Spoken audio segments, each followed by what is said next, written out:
to come back in later. Okay. All right, so this is the Westmore Brink West Junior High Canvas 2.0. All right, so everybody on here should have already been using Canvas during the distance learning. If you were at the junior high, you kind of had trial by fire with Canvas. If you were at the high school level, then in theory, we were supposed to have been using Canvas since January for assignments, making sure that those were put into the calendar.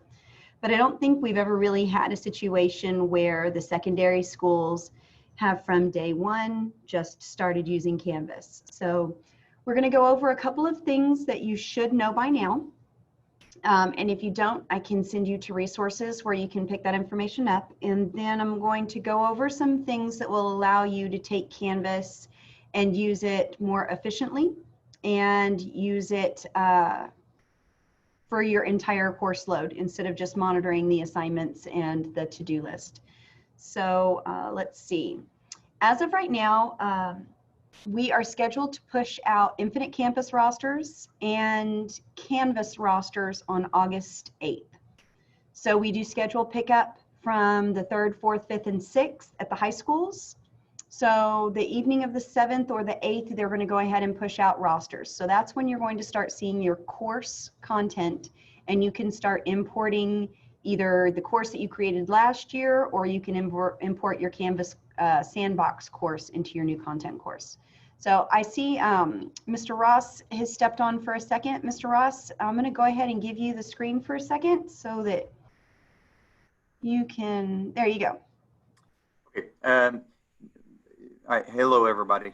I appreciate you guys taking time out of your own schedule to join us, and hopefully, you know, if there's one thing that we want to have in line starting school with all of the other uncertainty in place, it's definitely to have our Canvas in place and feel comfortable manipulating and maneuvering through Canvas as we start school.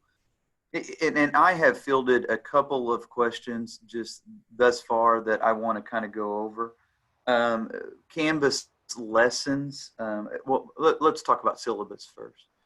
So I'm a big syllabus person. I feel like it's really important, and hopefully you do as well, to set the tone for the rest of the year and to also lay out expectations for students. You know, something has changed a little bit in the fact that we would typically manipulate your own website and put a lot of this information out for students on the website or just in person the first couple of days of school, which I'm still a fan of with the in-person paper copy. But we also need to make sure that our expectations, our classroom expectations, and the curriculum for our class is all put on our syllabus that would be on Canvas as well. Do we have any particular questions pertaining to just the syllabus itself and our requirements for the syllabus? Okay, moving along here. Canvas lesson plans. I'm not, and I've heard this now a couple of times, and I just want to kind of lay this out for you. I am maybe to a fault sometimes, but and there have been times that I'm forced into a posture of needing to scrutinize lesson plans, but that's not my intent. I don't micromanage lesson plans. I don't require them put in front of me every week or every month.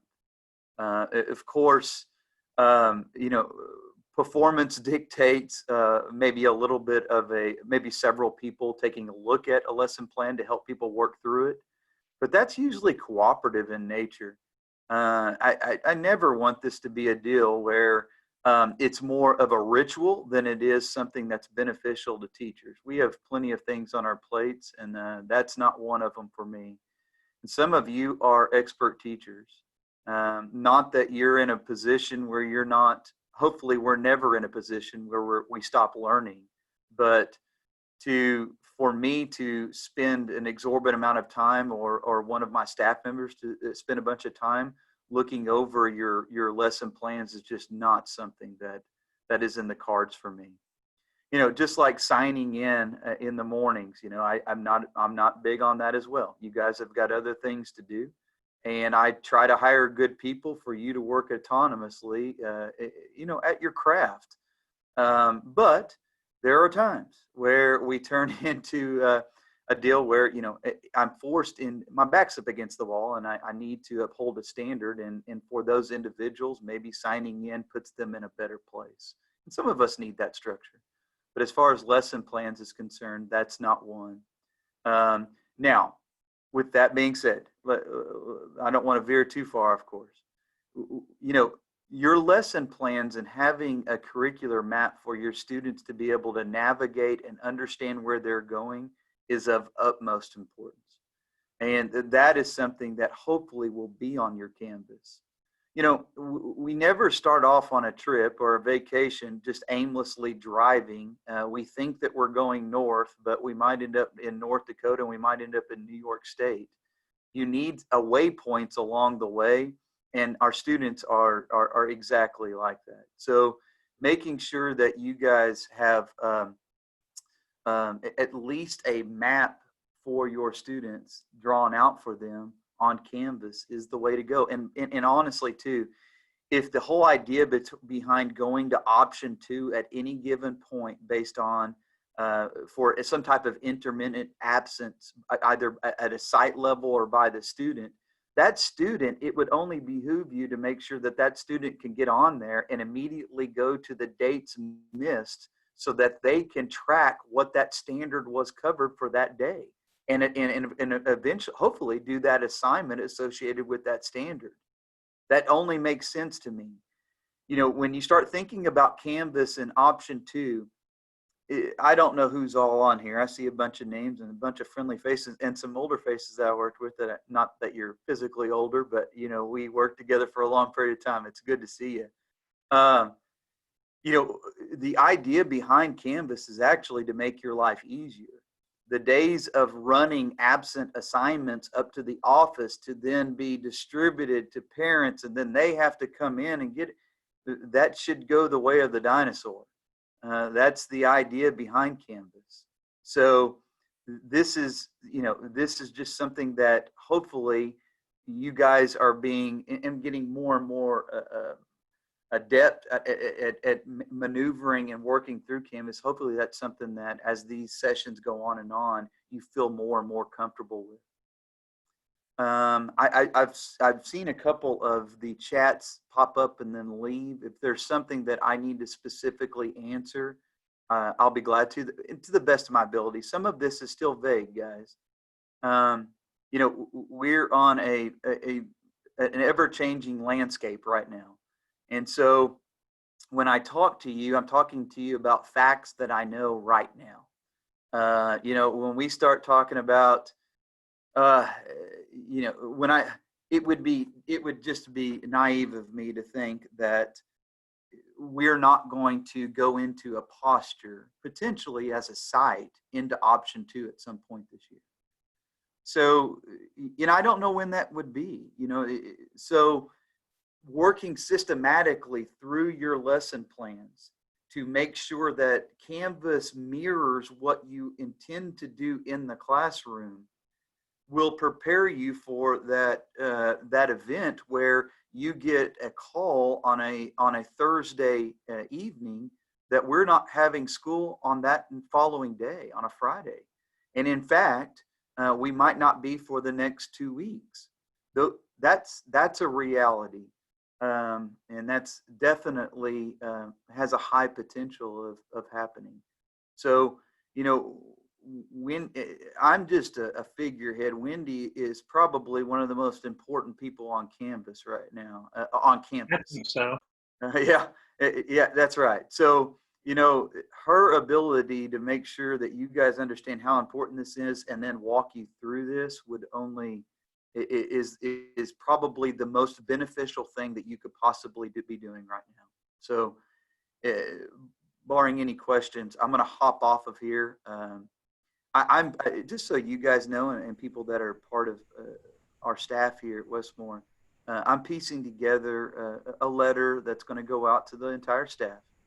it's kind of hard to sit down and start writing a letter, and then you receive news the next day that changes and deletes a whole paragraph of your letter. So it's testing my patience a little bit, but doing the best I can to try to keep you guys informed. And so bear with me as I'm trying to figure out the rules of a ball game that seems to be changing its rules on a daily basis. So it's good seeing all of you, and I hope to speak to you soon. All right, thank you very much, Mr. Ross. Okay, so I'm going to go back to sharing my screen, and we are going to take a look at some Canvas stuff. So at this point, you should be able to create a course. You should be able to combine courses. So if you have 3 of the same prep, you should be able to combine them into the same one. You should be able to build an assignment, a quiz, link them together in a module. If you want to put them together in a home page, you may. Please understand that home pages are not necessary for the secondary level. Our students are perfectly capable of navigating through modules and using the to-do list. That does not mean that you cannot create a home page, but if you do not feel like that's something that you have the bandwidth for right now, that should not be at the top of your list. I know if you look on some of the social media forums for Canvas and distance learning, it has exploded in the last couple of weeks with Bitmoji classrooms, which are great. And if you are a bulletin board kind of teacher that changes your bulletin board and door decorations by the day, then that may be something that you want to do. I am not creative. I am very much, I'm going to do one thing and do it well and do it for the entire year. So don't feel like you have to start with the homepage. If you have time left over once everything is set up in your course, then that might be something fun for you to do. It really, it's cute and it's great for navigation, but we are not going to focus on that today. So one of the things that we're going to focus on today is how to take the courses that you started with last distance learning or last January for the high schools. And we're going to show you how to create a course that works better for you and for your students. So this is kind of like I said, a Canvas 2.0. So I've created a sandbox so that I don't mess up some of my Blueprint courses. And in this sandbox, I have imported some stuff from different courses, and I'm going to kind of walk you through a couple of things that are going to make this a little bit easier. We're going to start with assignments. So that's going to be the #1 thing that we use our Canvas for. These are going to be assignments, and all secondary schools should be able to use assignments in Canvas for everyone. So for instance, we don't have to wait for a distance learning event to start implementing Canvas 100% in our classrooms. We can do that right now. High school students, after the first couple of weeks, are going to have their own laptops that they take home. Secondary junior highs, I'm not sure what the schedule is, but you guys will be receiving laptops that will be classroom laptops. So the students will not take those home with them. They will remain in the classroom. But that's still going to give you that opportunity for all of your students to use Canvas in all of their classes. So when we do this as a secondary level, we don't have to worry about that option 1 versus option 2. For the most part, we're going to treat everything as an option 1. This is just going to be our baseline.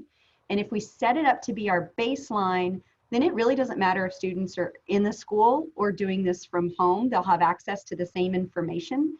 Maybe not from the same source, but the same information. And so hopefully if we get it set up right, it's going to be nice and seamless. Okay, so a couple of things that I wanted to show you are when you build assignments, you can create assignment groups. Okay, so just like modules. So instead of your assignments being in one long list, you can create assignment groups. And there's 2 different reasons to do this. One, it's not going to affect us too much. If we were using Canvas to do our weighted grades, our final grades, instead of Infinite Campus, the assignment groups we would set up as quizzes, homework, tests, assessments, so that we could weight those differently. We're not weighting grades within Canvas because this is not going to be our primary source of grades. So we are going to be able to use assignment groups just as an organizing. So you can have your assignment groups as textbook assignments. or you can have another group that is discussion assignments, or however you want to do that. So here we had assignment groups based by the week when we did distance learning. Anything that you import from another course, either from Canvas Commons or from another teacher, is automatically going to be put in this imported assignments tab, which is good because it keeps it separate from the ones that you've created. So let's say I imported this homework assignment. I've gone through, I've edited it, I want to use it now. All I have to do is click this assignment and I can move it up here into my normal assignment list and bring it in to everything else, all right? Another thing that, especially with all of our distance learning issues, is going to come up, and that is, let's say we're closed for 1 or 2 or 3 days.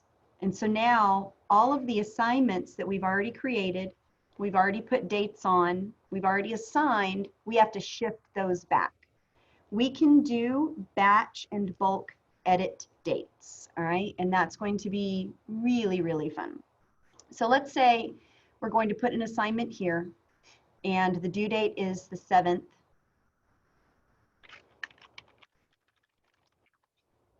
Then we're going to do another assignment here. The calendar option makes it very easy for us to simply take these assignments and drag them to a new day. So if we're shut down by a week, we can take these assignments and we can simply drag them to the next week. If we're out for 2 days, we can take all of our assignments and drag them for 2 days. So that makes it really easy to reorganize. It's going to update the due dates, the until dates, the locked until dates. And you can do this. This is going to be a geometry master. You can do this for each assignment. So let's say on the 23rd, I want to do another assignment for one of my other classes. I just pick whichever class I'm going to assign that to. And then that assignment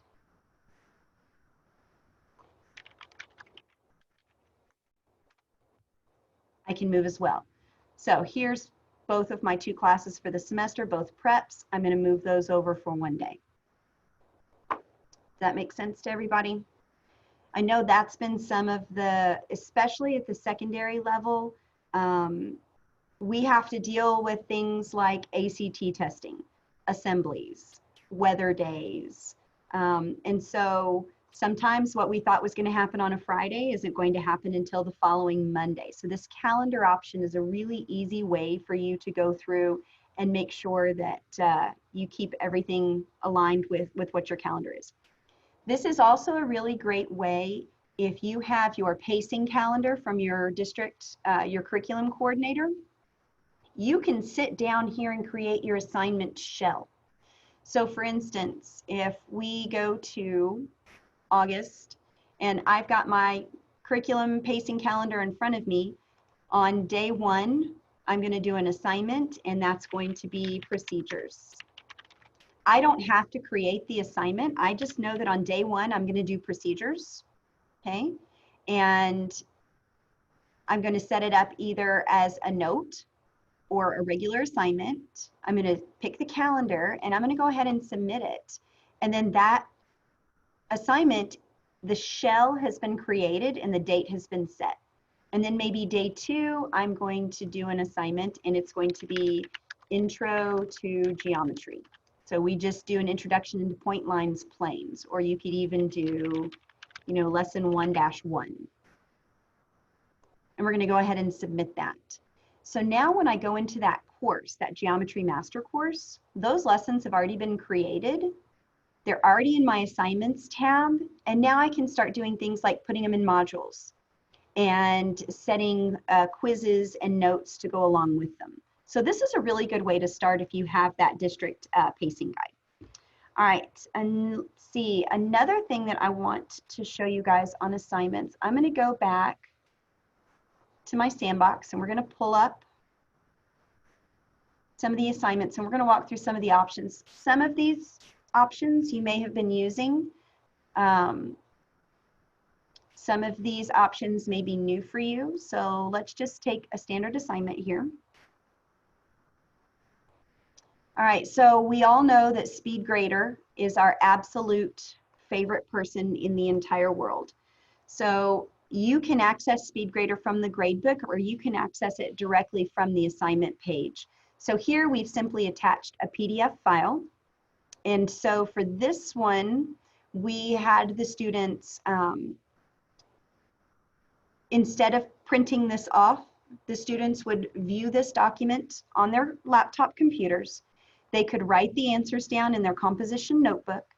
And then when they came to submit it, they would submit it either as a text entry, where they could simply type the answers for X. They could do a media recording, which is where they could do a video of them talking through it, or they could do a file upload. So what we had the students do was take a picture of it with their cell phones and upload it onto the submission form. So let's go through a little bit. When you edit an assignment or you create a new assignment, you have a couple of options here. This Mastery Path as a secondary site, we are not going to use this. It's pretty complicated. It takes a lot of time up at the front to set this up and work through it. If you want more information about the Mastery Path, I could certainly walk you through this. But since we're grade-based, the way we normally do our grading, we're just not going to worry about that for this semester. This is the Rich Content Editor. Now, I have the old one here.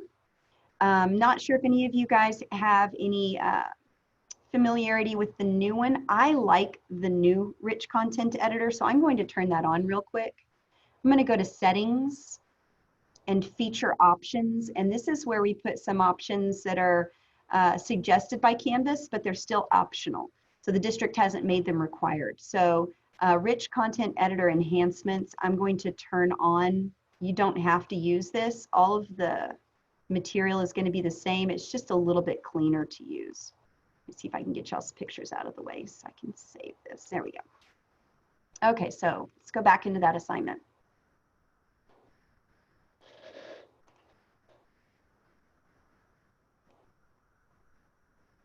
All right. One of the things it does is it gets rid of that little box on the side for adding files and images and course content, and it puts it directly underneath the links. So if I was going to add another PDF form, I would simply come up here and I would insert a document. If it's a document on my computer, I would upload it first. If it's a document that I've already uploaded to Canvas, it would already be in my course documents. So it kind of keeps everything in one place. So if I already have something loaded, I can go ahead and just insert that file. I can do the same thing for media recordings. So if I want to record my video, I could put it here, or if there's a MP4 file that I've already created, same with images, and then same with links. This is the one that I like because it keeps course links and external links all together. So if I'm adding an external link, that's where if I'm going to send them to GeoGebra, or if I'm going to send them to a news organization to collect news for the day, I would use the external link. Course links is when I'm going to link it to another part of the Canvas course. Okay, so here's where you could link in a different page, an assignment, an announcement, a discussion, etc. Okay, now the one thing that I've gotten a lot of questions on is how do I make this a preview? So I've inserted a PDF file. If I click on that and click on link options, it's going to allow me to automatically open an inline preview. That simply means that the student does not have to do anything to see the actual document, okay? So the second form, I'm not going to choose that box. I'm going to leave this blank and I'm going to show you the difference between the two. So if we save this document real quick, we'll be able to see what the student sees. And so you'll notice that this top preview, this top file, I get a preview for it. The second file simply stays the link. If I want to see the preview, all I have to do is click on this little preview button here, and it will open up the preview. So that's simply how you want the students to access that particular information. I like this because the students don't have to do anything. They open up the assignment, boom, there's the worksheet. All right, now there are some people who want the students to have their own copies. So let's say I wanted the students to fill out this worksheet on their own. and submit their own copy of that file. So to do that, we're going to use external tools. English teachers, social studies teachers, this is going to be extremely important for you guys. So when you come, let's see, get you guys out of the way here. All right, so when we set this up as a new assignment, I have to do it from the beginning.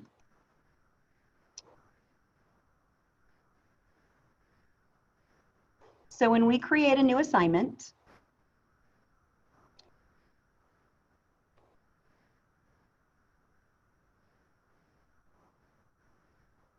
we are going to use an external tool.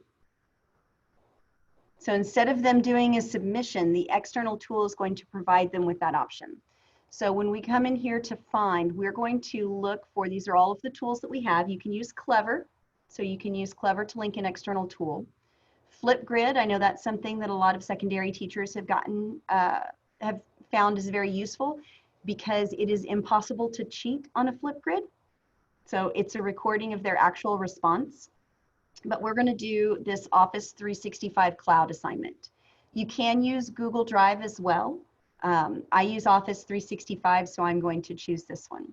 So what it allows you to do is to open up a file directly from your Office 365. So let's say, okay, here's a Word document. So this is going to be something that they can edit. Mine happens to be an answer sheet, but that'll be okay. And what's going to happen is it's going to send every student an actual editable copy of my file. They are not going to have access to my Word file. They're going to have access to their own copy of it. They can edit it, they can annotate it, they can complete it, and then when they submit it, it's going to give you a copy of that file. So let me go ahead and publish this assignment, and I'm going to show you what it looks like from a student side. So we're going to go to Home, and we're going to go to Student View. And let's see if I put that into a published module. Hopefully I did that.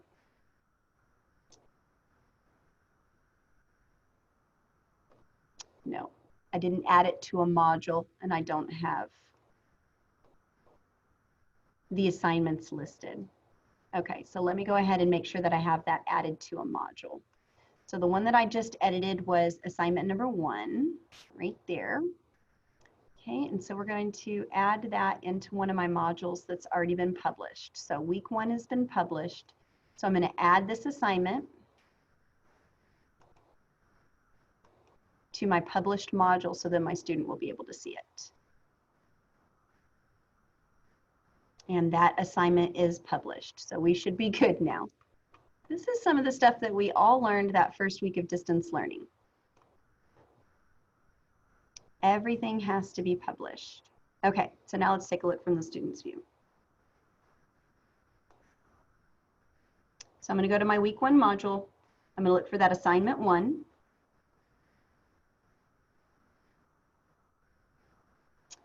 Oh wait, I did a new assignment. I did the wrong one. Guys, I'm sorry. I've been doing so many of these. I've created so many assignments, I've lost track.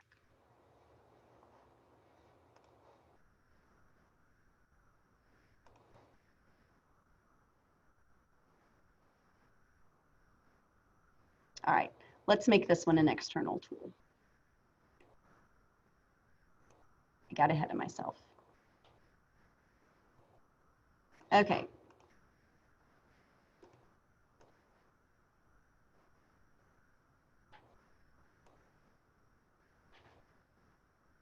So again, we're just going to find a file that we can have the students edit.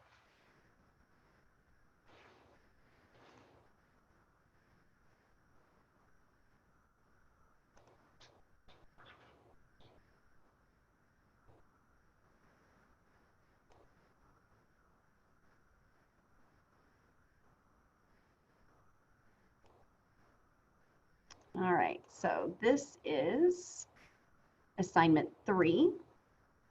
We're going to save and publish it.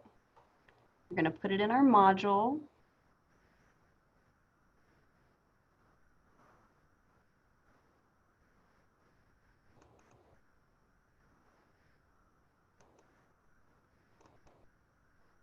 Make sure our module is published. Week 1 module is published. Make sure our assignment 3 is published. It is, and so now we can look at the student view.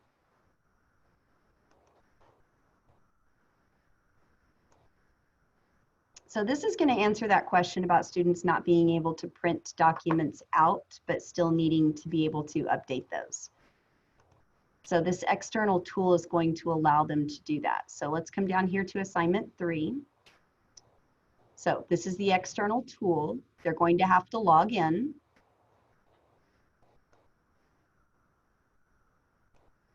Oh my goodness. Okay, I did this on my computer at home. I'm at the school computer. I am gonna have to figure out what's going on there. Okay, it's probably because I'm trying to log into an Office 365 account I'm already logged into. As a student, they would log into their Office 365 account here. It would pull up the Word document through Office 365. They would make their edits and then they would resubmit it. It looks like this just isn't working because I'm already signed in as myself. All right, so that's one way that you can do your assignments using those external tools. You can also do some different external tools. You can have the Clever. You can go through and look at all of the different external tools that are out there. Flipgrid is available as well. So here's that assignment that they would pull up. They would make those edits and then they would submit that. All right. One thing that we were also talking about is what happens if you have just a few students that are on option 2 and everybody is in the classroom. And so we were going to talk about setting up groups. So when you are in your assignments page, you can actually do group assignments. Now, this has 2 purposes. It was originally planned for some of you guys who have group projects where you can assign groups of 5 students or groups of 3 students to work on something collaboratively. And that works very well here. You do have the collaborative option that the students' collaborations can use. But one thing that we're going to use groups for is the situation where the majority of our students are in the classroom, but we are going to have just one set of students who maybe get a separate assignment because they're at home. So maybe you only have 2 students on option 2 and everybody else is in the classroom doing a hands-on activity. Well, those option 2 students can't participate in that, so you may have an assignment just for them. So to do that, you're going to come over here to People.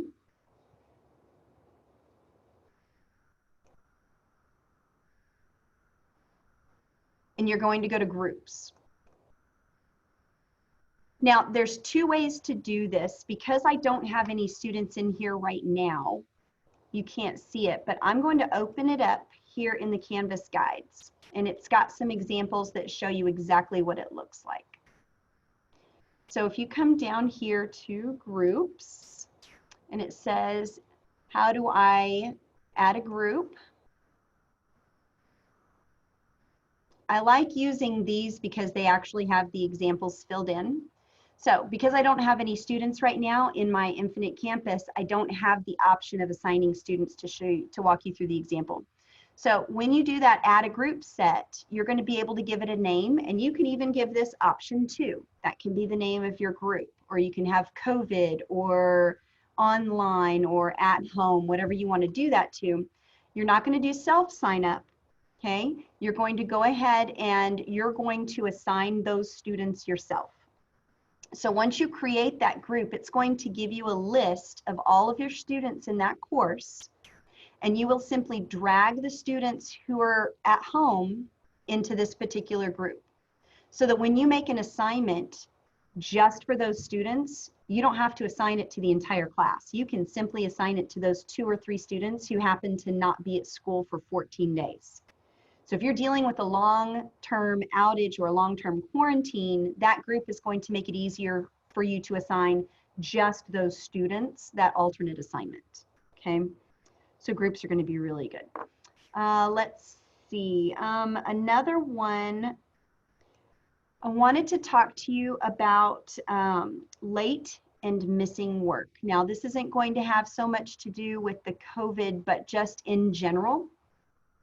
A lot of us have late homework assignment policies.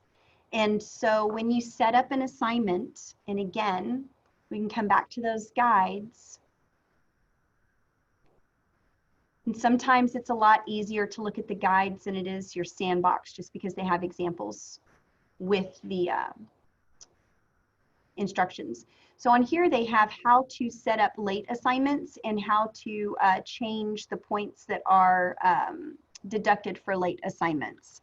So let me see if I can find it here. I might just search for it. So it allows you to set up within your assignment how many points you want to deduct for late work. You can do it as a percentage, or you can do it as straight points.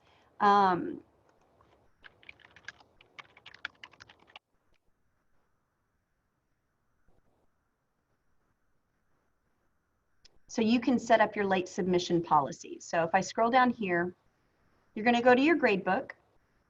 You're going to open up your gradebook settings, and you're going to click on this little gearbox over here on your gradebook. And that's where you have your late policies. Now, there's a couple of different ways that you can do this. You can automatically apply a grade for missing submissions. This is something that I wasn't aware of last year. So I had to look at all my Canvas entries, figure out which students submitted something and which didn't. And then in Infinite Campus, I would have to mark those missings as 0, because when you do the automatic sync, it doesn't automatically mark those as zeros. So you can go ahead and click this and automatically apply a grade of 0 to missing assignments, or you can, if you do a 50% for missing assignments, you can do that. You can also set to deduct a certain number of points. So you can do, and oh my goodness, as I was looking through some examples on this, some people were doing 10% for each late hour. So if your assignment is due at midnight and you turn it in at 1 o'clock, it was 10 points off. If it was 2 o'clock in the morning, it was 20 points off. So however you want to do your late policy, you can also do lowest possible grade. So if you only want to take off a max of 20%, then you can put your lowest possible grade at 80% for that. So this is a really good way for it to automatically do your late grading for you. And notice this is a deduct. So this is a deduct from whatever score you apply to them in SpeedGrader. So as you're going through SpeedGrader, you don't have to pay attention to whether or not that assignment was late and take off more points for that. You can just go ahead and make sure that as you're going through, it marks it for you. Okay, so here you can set that deduction and the lowest possible score. You don't want them to go any lower than 60%. So that was something that was very, very useful to me as I started going through this. Let's see, I think that's about it for the assignments. Let me take a second and go through some of the chats and see if there's anything in the chat room that we can answer before we move on to the calendar. Okay, so we talked about the syllabuses. Okay, uniformity. Uniformity between departments or even within departments is going to be up to you. Moore Public Schools has always been a teacher autonomous district, and so we know that not every geometry teacher teaches the same geometry curriculum at the same time. So your Canvases are the same either. If you want to work together, by all means, divide and conquer. So if you have a group of 6 social studies teachers and you're all teaching the same content, then get together and see if you can divide up the work. Someone does the quizzes, someone does the assignments, someone does the organization, and divide and conquer, but that's definitely not something that Moore is going to require. Okay, Renee answered one of the questions. What's a sandbox? A sandbox is simply a course that you create that has no students. It's kind of like your own private playground. So you get to explore and create content without worrying about it's not quite ready to publish yet. And then when you get your rostered students, you can import any content that is finished into your actual IC course. Okay. Can students click on the calendar assignment and take them to the assignment? Absolutely. Your students are going to see the calendar for their courses the same way you do. So for instance, on my calendar, I would have calendar events for all of the classes that I have calendars for. And if I want to clean that up, if mine starts getting too messy, I can turn off all of the calendars that I don't want to look at, and I can only look at one calendar at a time. The students are going to be able to do the same thing. So a student is going to have a calendar for each of their rostered courses, for any of their clubs that have Canvas accounts, for any of their extracurricular activities. So they're going to be able to have access to that, and they can get to the assignment from the calendar. They can also get to the assignment from their to-do list. So on their dashboard, you have a to-do list up at the top, which tells you what you need to grade. They're going to have a similar to-do list of assignments that are due this week or today, and then they're going to have stuff coming up. So this is going to be a great place for you to model how your students can keep up with all of these new Canvas courses. But that's also something that you need to understand is without those due dates or without those to-do dates, it's not going to come up on the student's calendar or their to-do list. It's going to require them to open every course and look at every module and find out what's coming up. So the more you can get due dates on your assignments and your quizzes and even your notes, you can create due dates for your notes and your review material. It's going to keep that student that much more organized. So that's a great question. So to create the sandbox, you simply come over here to your courses. You're going to go down to all courses, and you're going to click on this plus course. Anytime you see the plus button in Canvas, it means create. So you can just call it Sandbox, you can call it Disney World, you can call it Geometry Master, whatever you want to do. Once you create your course, you can also add people to it. So if you want to work on a course with someone else in your team, so for instance, here's the Geometry Master that we used at Westmore last year. You can add other teachers to your sandbox, and those teachers can now work collaboratively on all of those assignments. So that's what we did last year, is we had all of the geometry teachers within this one sandbox, and we created the content, and then as we got ready, we just submitted that to our own student portals. Okay, excellent question. Let's see. Wow, some of you guys are doing a great job of keeping up with the chat for me. Okay, we have a new teacher. Oh, this is a beautiful question. Okay, how do we get hard copies of assignments uploaded to Canvas? So on the secondary level, especially if you're a new teacher, sometimes you will get handed a teacher textbook, or they will hand you a folder with all of the assignments that they made photocopies of last year. And so you need to get those assignments electronically. Now, your textbooks should be available electronically. When we did the new textbook adoption, all of the departments went ahead and got the online versions of the textbooks. So your curriculum coordinator can show you how to access that. And when you do that, you're going to be able to cut and paste. We call it fair use teacher stealing, okay? So I'm going to show you that real quick, but I'm also going to show you what you can do from a hard sheet of paper. So let's say I have this particular worksheet and I've just got a copy of it. I'm going to, on my phone, download an app called Office Lens. Okay, and Office Lens looks like this. Okay, it is a Microsoft product, so it syncs with Office 365 beautifully. And it's just a camera. You're going to put the camera on Document, and you're simply going to take a picture of your worksheet. So you can see there it comes up with a picture of the worksheet. And it is going to automatically take that and draw a little white box around it. So my son chooses the best times to call. And it's going to go ahead and exclude all of the background and just take a picture of the actual document itself. So this doesn't have to be straight. It doesn't have to be flat. It can be skewed.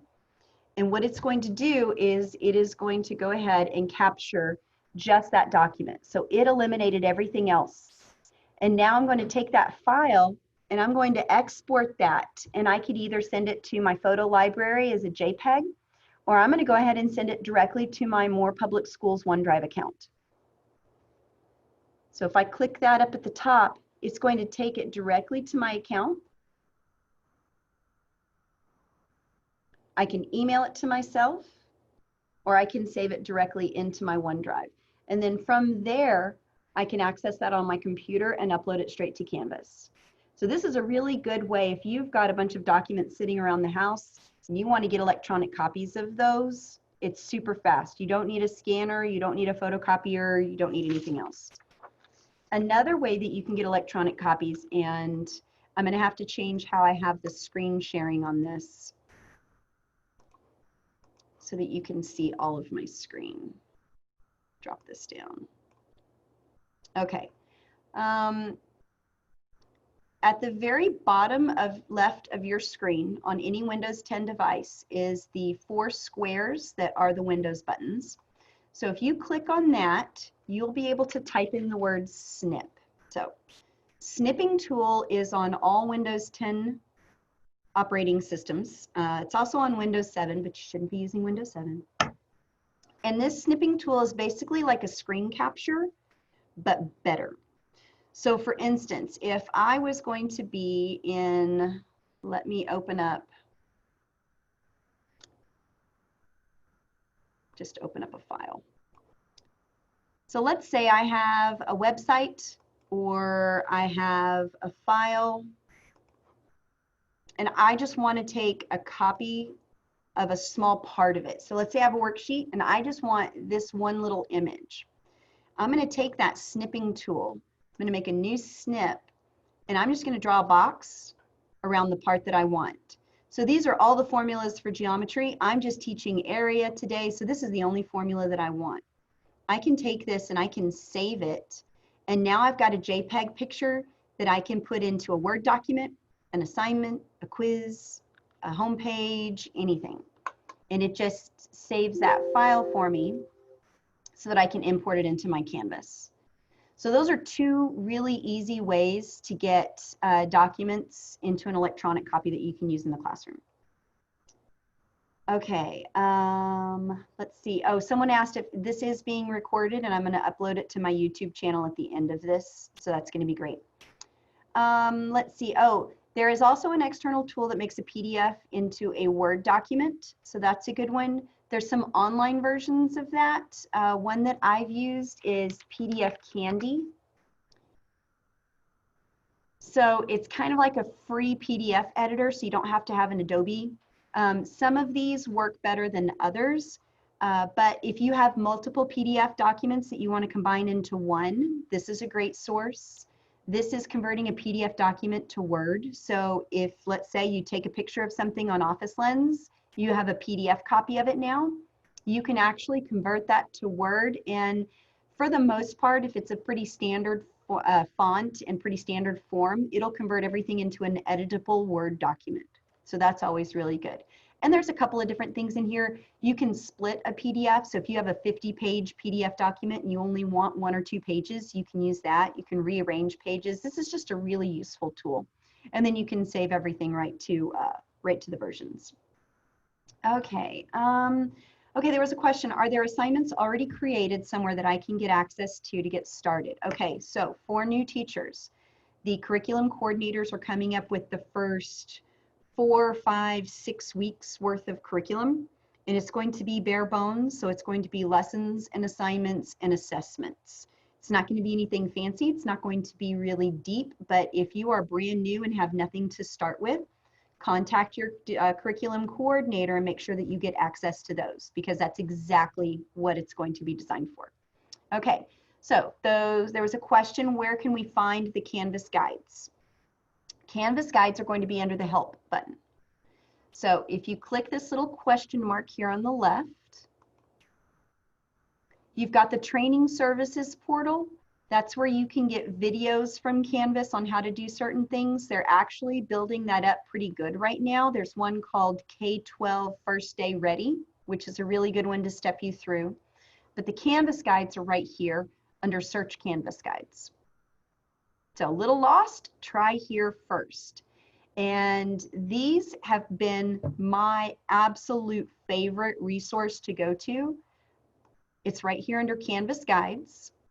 And there's the instructor guide. It's the one you're going to want to use.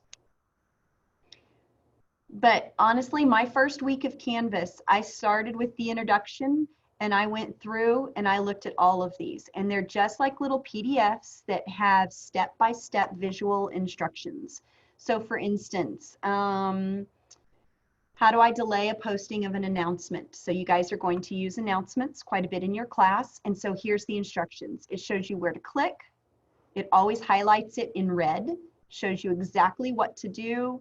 And it's got examples with students automatically filled so you can see exactly what it would look like once you get your students in your classes. So these are absolute fantastic resources. So again, question mark, search the guides, instructor guides. Okay, let's see, can the PDFs be printed by the students or does it have to be with external tools? The answer is yes to both. Students can always print a PDF. However, we cannot assume that if we're in a distance learning situation that the students have access to a printer. We have a lot of students who have no computer technology at home. They used to go to the library to print stuff out, but the libraries have been closed off and on due to the pandemic as well. So external tools is a good way to just make sure that even if they have a printer or not, they can go ahead and still complete those assignments. Okay, how far in advance do we have to post in Canvas? Great question. And the answer is the same thing as when you would have your copies ready. You only need to post in Canvas to have the day that you are teaching available. You don't have to have 2 or 3 or 4 weeks. You don't have to have 2 or 3 or 4 days. But if you only have 1 day at a time available on Canvas, you are constantly going to be scrambling. And if anything happens, you're going to get caught behind the bus. I generally planned a week and ahead. I would plan a week at a time. I would work on it Friday. I would post it Sunday night so that it was available Monday morning, and then I would plan for the next week. That way, if you're absent, oh guys, sub files are a thing of the past now. Every secondary student is going to have access to a computer. If you have something planned for tomorrow, it's already in Canvas. The kids can still do it whether you're there or not. You may have to go in and add an announcement with some instructions.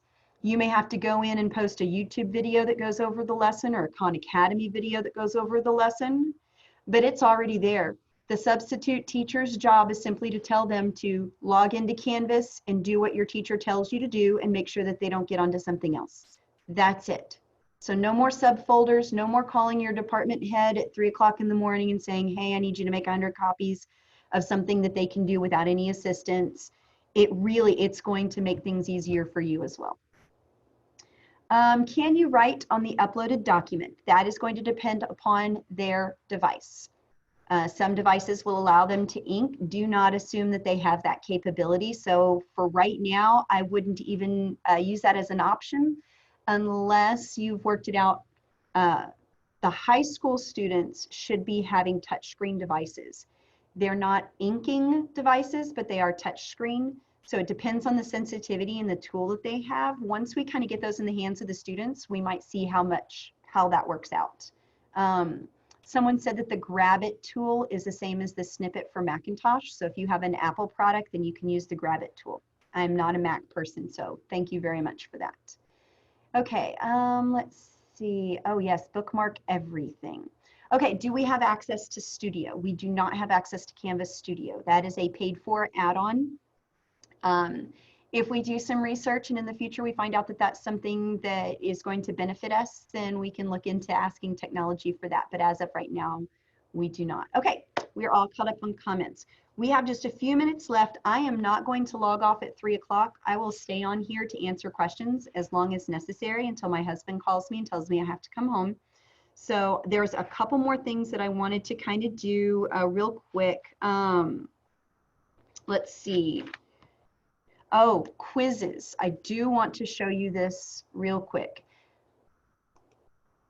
Quizzes have some features that are Very, very helpful. I'm going to actually get out of this one and I'm going to go back to my sandbox so I don't mess with that master course.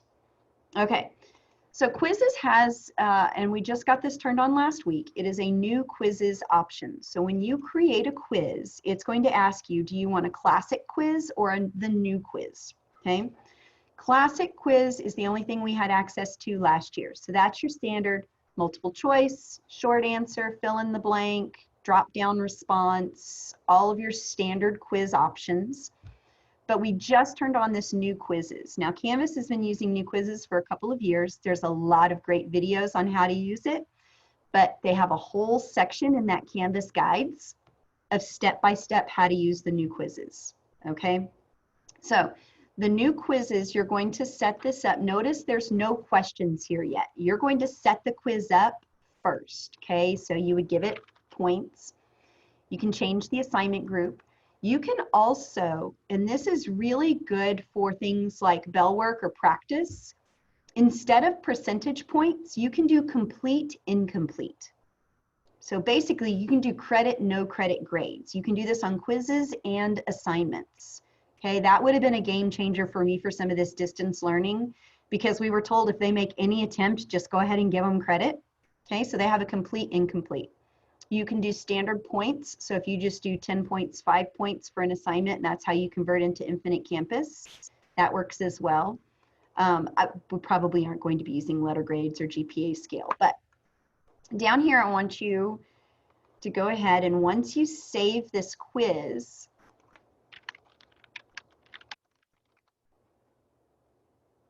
it's going to then allow you the option to build the quiz. So this is what looks new. We used to call them question banks. They're called item banks in the new quizzes, but it's the same thing.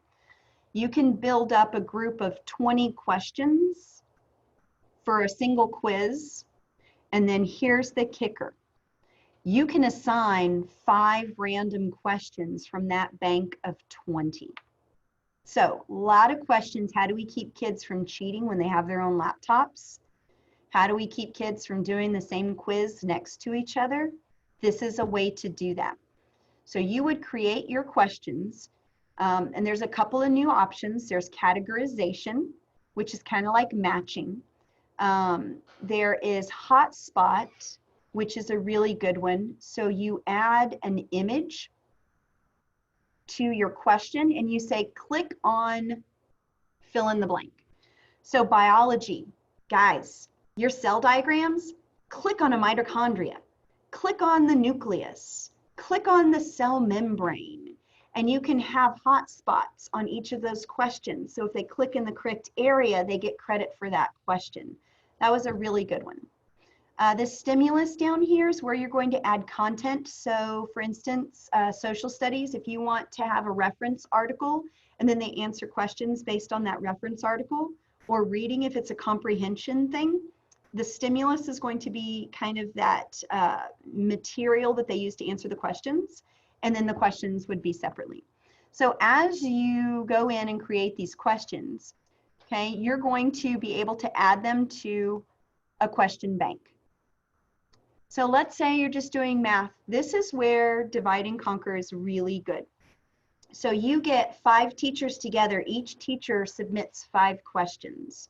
When you go to assign this quiz, you can tell it, I want to choose 5 random questions from this bank of 20 questions, and every kid gets a different set of 5 questions.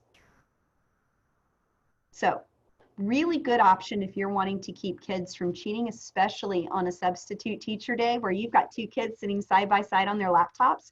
You don't want them answering the same questions. So that is a really good one. And again, to get more of that detail, go into those new guides. Now, another thing that these new quizzes have is this moderate button. So again, how do we keep kids from cheating? It's not going to prevent it, but it's going to give you a little bit of information. And so again, I'm going to come up here to the guides because it has specific examples on here. So if we go to quizzes, we're going to go to new quizzes, and we're going to, how do I use the moderation page? Okay, so this is just going to give you some examples. So we did a quiz. We clicked on that moderate button. So it's going to show us all of the students who have taken that quiz. So 3 dots means they've not started it. If you allow them to take it multiple times, you have access to every attempt. This goes for assignments, discussions, quizzes. If you allow them to do multiple attempts, they cannot delete an old attempt. So if they submitted assignment and then 2 hours later they submit it again, you will see both submissions. Nothing gets deleted. You can also see the time that they spent to take the test and their score. So for instance, if you see a score of 20% and their time in the test was only like 1.5 minutes, and they say, hey, Mrs. Argenbright, I got kicked out of the quiz, they probably did, and you could see that. But if they got a 20 on a quiz and they were in that quiz for 1 hour and 54 minutes, they did not get kicked out of that quiz. You can also come in and look at the actual question attempts. So you can see here they went through, this is one of those categorization questions. They got them all correct. You can come in and see elapsed time for each student. So if they come in and they did every question within 1 second, and it only took them 1 second per question, they did not work through those problems. If they spent, 10, 20, 30 seconds per problem, they probably read it and gave it a little bit of a consideration. So this is some really good information. You're not going to look at this for everybody, right? But you all know that one kid that you're pretty sure cheated because he's got a 20% in your class and all of a sudden he makes a 90 on a test. Open up that one question and this gives you a lot of good information. Maybe they studied, maybe they didn't. So this allows you to kind of moderate those quizzes. It also gives you the opportunity, it's not in here, but back within those new quizzes, it gives you the option to, it's not an assessment. I'd have to figure out where it is. It's a way for you to compare how students did. Oh, it's on the analytics. So when you're looking after you give a quiz and you want to go back and see how all of the students did on the quiz, it lets you look by student, by question, whether or not a question correlated to the overall results of a test. So you may have 20% of your students failed a test, but this one question was really randomized and not just those 20% of the students missed that question. So it might give you some opportunity to go in and look at that question. Maybe it was a little bit confusing because it didn't correlate with the rest of the test results. So a lot of new great information on quizzes. Now, there's a really great question on the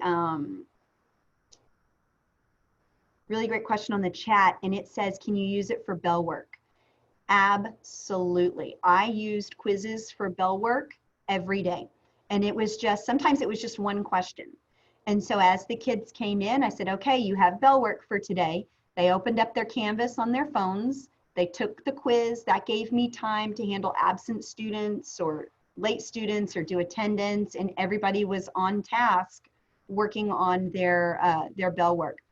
Guys, I don't know why, but administrators love bell work. If they walk into your class the first 5 minutes and every single student is on task working on bell work while you're doing your assignments, they just get this big smile and sometimes they just turn around and walk away. They're like, oh yeah, they got it, okay? Administrators love bell work, okay? Can quizzes have a time limit? Absolutely, you can set it. It's within the quiz settings. You can also make sure that they only have one question visible at a time so they can't jump around. And you can also make it to where they can't go back. Okay, ACT prep. I'm glad someone mentioned that. I've actually, and this is something that you guys can do as well, I've created a test bank of just ACT questions. So I took like 6 ACT tests for the math department. And I used the snippet tool, and some of them I retyped and I recreated. But I created question banks from those, and then I used those question banks within my bell work quizzes. So for Bell Work, they actually received ACT test questions. And that was fantastic because we all know some of those ACT questions are written completely different than the textbooks. So here's my test bank.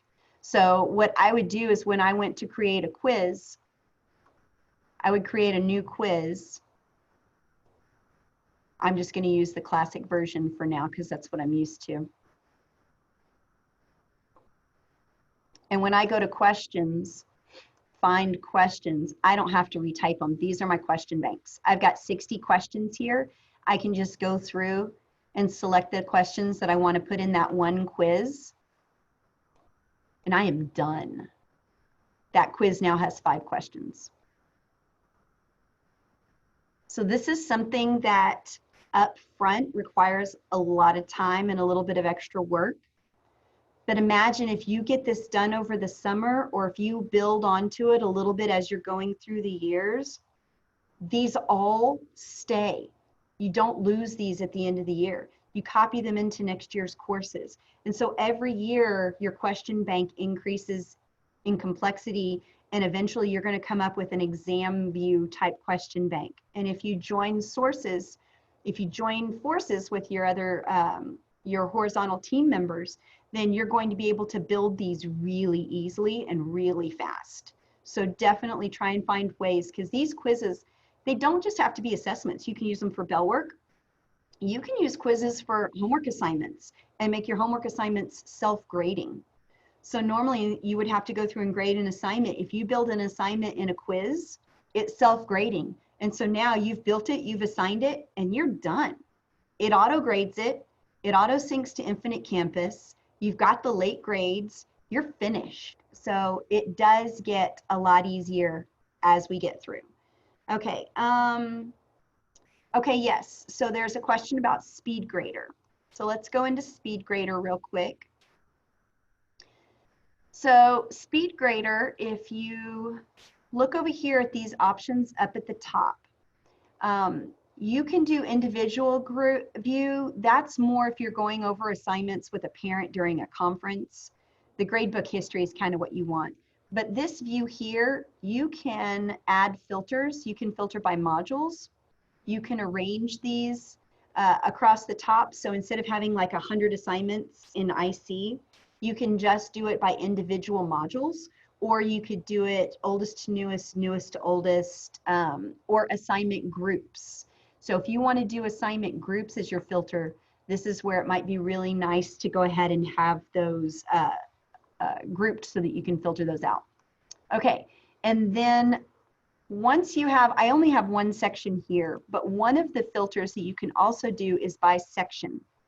So if you have 5 preps or 5 classes of the same prep, you don't want all of those alphabetically sorted because you have 120, 150 students, and that's not how Infinite Campus is listed. So you can filter these by section as well. First period, second period, third period, and that makes grading a lot easier. Okay. All right, auto grade and auto sync. Now, last year, auto grade and auto sync was not the greatest, but we've been working with Infinite Campus and they've corrected a lot of the issues. I also requested that we had a tab added which wasn't here in the past, and that is this grade sync option. So we can access our grade books right here. And here's that settings button that I was telling you about earlier. So this is where we can do the late policy. Make sure that this automatically post grades is set so the students see the grades automatically. And then don't worry about final grade override. We don't use that. So as you set up an assignment, you're going to tell it to go ahead and sync with Infinite Campus. And then what you're going to do is you're going to come down here to the grade sync. And each time you tell it to sync, it's going to give you a status update, okay? So let's say I'm going to schedule a daily sync. So every night between midnight and 7 a.m., it just automatically syncs all of your grades in the background and you don't have to worry about it anymore. If you want to do just something real quick, you can just go ahead and run a quick sync.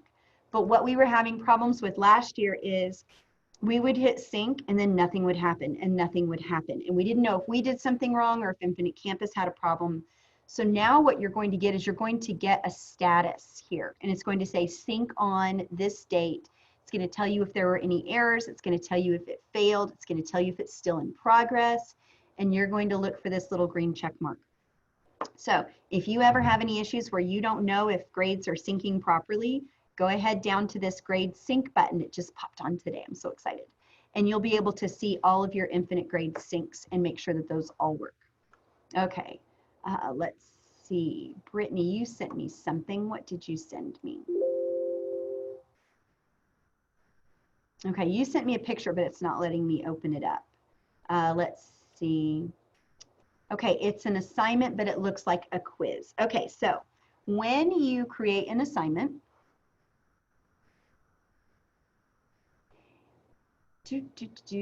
and that is actually, let's go over here to the calendar because it's easiest to show you in the shell. So remember, we're in the calendar, we're creating an assignment. Let me get y'all's pictures out of the way. No, I know what you're talking about. Okay, hold on. I know what you're talking about. Let's try this. Within assignments, there's a couple of different things that you can do. There's on paper, but I think it's under quizzes, and I wanted to go over this real quick. So there's a couple of different ways that you can do quizzes. Do you remember when we were in our distance learning and we had to do daily check-in forms? And a lot of us used Microsoft Forms or Google Forms, or we just did an announcement and everybody had to reply. Okay, that's going to be down here. Okay, so we can change the quiz type. A practice quiz, and you can use this for bell work, is a non-graded quiz. So it just gives, it's going to show them the score, but it's not going to sync to Infinite Campus. It's just a practice. The graded quiz is going to sync to Infinite Campus. These graded surveys and ungraded surveys, this is where you can do those check-in forms. So you would do a fill in the blank. How are you feeling today? A fill in the blank. What did you have to eat this week? Those social check-ins that they wanted us to do with the students. Now, if you do an ungraded survey, it's simply a form that the students fill out. That's it. You'll get the results and you can go through SpeedGrader and look at them, but that's pretty much it. This graded survey will actually tell you who's completed it and who hasn't. I had to pull up the Microsoft Forms every week and write down which student had completed the forms and give them credit for that and mark them off my contact list. If you submitted a quiz as a graded survey and use that for your survey questions or even your bell work, it's going to give you a done, not done, completed status. Okay, so these are different types of quizzes. But any of these quiz types can be listed as an assignment and go in as a grade book just like an assignment. So Erin said, Brittany, just unmute. Brittany, if you want to unmute and just tell me what your question is, I'm completely okay with that. No, you're good. Okay. I got it. All right, very Thanks. good. Okay, so it's 3:15. I'm going to go ahead and leave the recording going. If any of you have any questions other than what we've gone over, I'll stay on and answer them. We're going to have, once we get back into the school building, I'm going to have some additional workshops set up.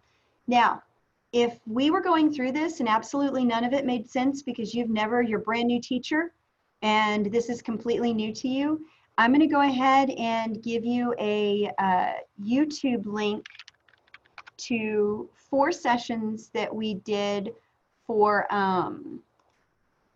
the new elementary teachers. So elementary school teachers at the end of the year found out that they were going to have to learn Canvas over the summer on their own, no contract time, because if we go into distance learning again, they can't use paper packets like they did this last time. So we developed these training sessions for them, and it's basically Canvas boot camp. So I'm going to go ahead and put this link. Oh, Tammy, thank you very much. I appreciate that. So I'm going to go ahead and put this link here in the chat, and You can also search YouTube by Wendy Argenbright, and it will come up with the Ed Tech training playlist, and these are those 4 sessions. I'm also going to be doing another set tomorrow at 9 a.m. So if you log into this same Zoom channel tomorrow at 9 a.m., we're going to be going through those as well. And that's another great resource for you guys if this just didn't make sense. But I cannot stress to you enough, those Canvas guides are fantastic. They go through all of the examples with pictures and images, step by step, telling you different things that you can do with all of that. And it's very well written, and you don't have to go through a bunch of, these YouTube recordings are frankly, they're boring, and you don't know, it could be a 1-hour session and you only need 5 minutes of it, but you don't know which 5 minutes you need. So these Canvas guides are great because you can just search on a topic. And my rule of thumb is I never spend more than 10 minutes working on something before I go and find other resources. So if I can't solve it within 10 minutes by doing my own searches, I'm going to start relying on people who are, better informed than I am, and nobody's better informed than the people who created Canvas. So use those guides. They wrote the software, they know how it works, and they'll be able to walk you through using that. So any questions? I know it was a lot of information. All right, awesome. If you still have any questions, you can always send me an email, wendyargenbright@mooreschools.com. You can also send an email to MPS EdTech. So I will put that on here as well. Oh, you know what? The YouTube list only went to 1 person. All right, there it is for everybody. Okay, so there's the YouTube playlist link. Here is the email for EdTech, and this goes to, oh, no, exclamation point.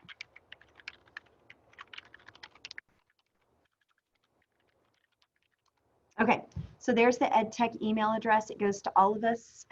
So it's basically kind of set up for an open response question. So whoever's on duty that day answers those questions.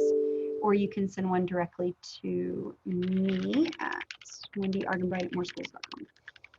And I will go ahead and put this training on the same YouTube playlist. So by the end of the afternoon, it'll be on this same EdTech training playlist, so you can go back and kind of look at it. And I know we went really fast. If you need to go back through some of the steps, you can. And then as always, if you have any questions, just let me know. We can sit down and look at your Canvas course one-on-one and get you ready for the start of school. So go enjoy the rest of your summer. Do not start buying school supplies yet. It is entirely too early. Just sit back and enjoy another couple of weeks. Hey, Wendy. Yes, ma'am. I was just going to say what Brittany's question, because I was curious about it too. Some students, if they see it as a quiz, even though it's a bell ringer or an assignment, they kind of freak out because they see quiz. Yeah. Bell ringer. Is there any way to make those new quizzes and put them under assignments? Is that what you were kind of asking, Brittany? Because that's what I got. When you add them to the module, you can add them to the module in a way that it says Bellwork as the title instead of quiz. It's going to have the quiz icon, but that's kind of going to be part of that modeling in the classroom. You may pull it up on the board the first day and say, okay, I'm using the quiz, but it's not really a quiz grade. It's a Bellwork grade or an assignment grade. It's just a way for you to get feedback on your wrong answers, and it's a way for me to not have to grade each response. You get immediate feedback. One of the things you can do when you create your quiz is you've got that rich content editor right here, the quiz instructions. This part, whatever you put here, stays at the top of the quiz for the entire quiz. It doesn't change with each question. So you can put, this is not a quiz grade, and give little instructions or a little video, or don't freak out, it's just Bellwork. I like to put memes in there just to kind of break everybody down and get them to calm down a little bit. You know, especially last year I had pre-AP students and they were like, oh, it's a quiz. So. Well, I tried to reiterate it's an assessment. I have to assess your knowledge, bell ringers, quiz, whatever. It's to assess what you know. So Mhm. it shouldn't matter if I call it a bell ringer or a quiz or a test. It's an assessment. But you could even put in here which grade category it goes in. That might help them. You know, this is a 10-point quiz that's going to go in the homework assignments category, or this is a 30-point quiz that's going to go in test category. And so that kind of knows what their weight is and how much. Okay, thank Freaking you out. very much. You're welcome.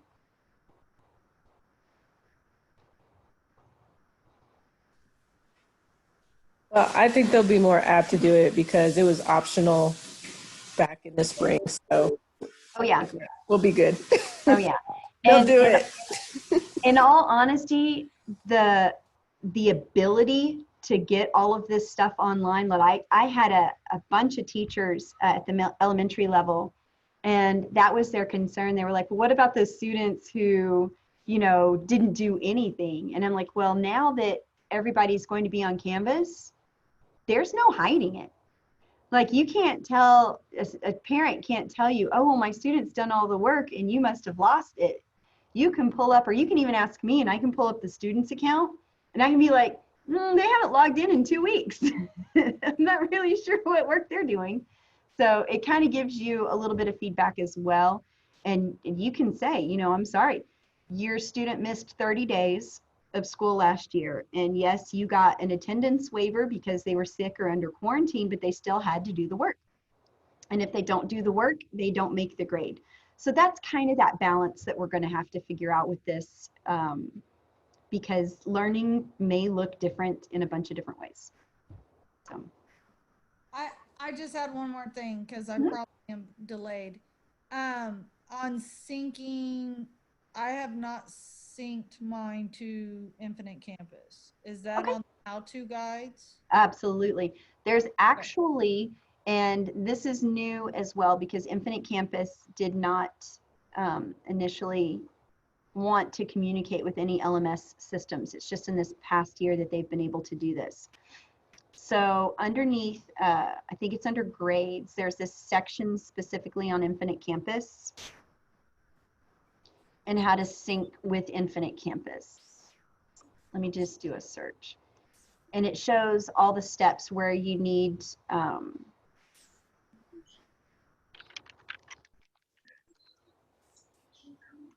there it is. So how do I sync grades to Infinite Campus in the gradebook? And so again, it's just step-by-step instructions. Okay. This is where I showed you guys, you could set that up to sync daily. But this right here is what you want to make sure that you have turned on. And then also in your settings on your course, as you create each assignment, there's a check mark to sync that assignment. So you don't have to sync everything. You can have assignments on Canvas that are just assignments on Canvas. But down here, let's see, where is it? I think it's under more options. Oh no, that's the grade distribution. We'll go over that when we set up the courses once we have that. It's under each assignment. So as you create each assignment, you tell it whether or not to sync to Infinite Campus.